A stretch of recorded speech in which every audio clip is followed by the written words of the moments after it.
नमस्कार, मैं हूँ शालिनी और आप देख रहे हैं एमपी दर्पण न्यूज। शुरू करते हैं आज की बड़ी खबर से। वृक्षों की अंधाधुंध कटाई से बिगड़ रहा पर्यावरण का संतुलन, जन जन से वृक्षारोपण की अपील। देश भर में बड़े पैमाने पर हो रही वृक्षों की कटाई पर्यावरण के लिए गंभीर चिंता का विषय बनती जा रही है।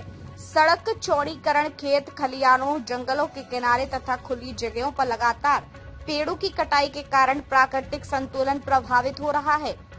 पर्यावरण प्रेमियों का कहना है कि वृक्षों की संख्या में कमी आने से तापमान में वृद्धि, जल स्रोतों का सूखना तथा जैव विविधता पर प्रतिकूल प्रभाव पड़ रहा है।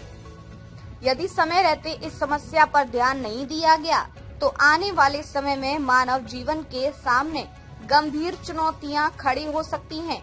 ओबीसी सेवा संघ नागपुर के अध्यक्ष श्री नारायण जी उदापुरे ने नागरिकों से अधिक वृक्ष लगाने और उनके संरक्षण का संकल्प लेने की अपील की है। उन्होंने कहा कि प्रत्येक व्यक्ति को कम से कम 2 पौधे लगाकर उनकी देखभाल करनी चाहिए ताकि हरित क्रांति को बढ़ावा मिले और आने वाली पीढ़ियों को स्वच्छ एवं सुरक्षित पर्यावरण मिल सके। उन्होंने वृक्षारोपण को जन आंदोलन बनाने का आह्वान किया।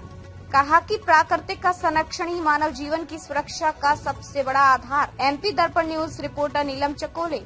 मित्रांनो, मी नारायण उदापुरे, नागपूर जिल्हा ओबीसी संघटनेचा जिल्हाध्यक्ष। आज स्थानिक पातळीवर असो, रस्त्याच्या चौपदरीकरणामध्ये असो, हरेक ठिकाणी वृक्षतोड भरपूर प्रमाणात, अतिप्रचंड प्रमाणात होत आहे।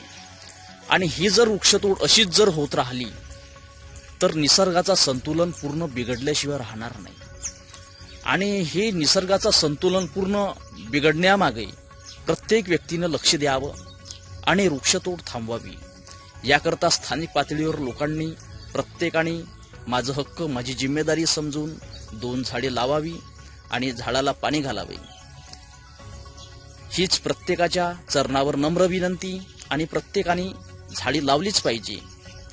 हेच कर्तव्य समजून निसर्गाचा संतुलन कायम रखण्यास मदत करावी। धन्यवाद।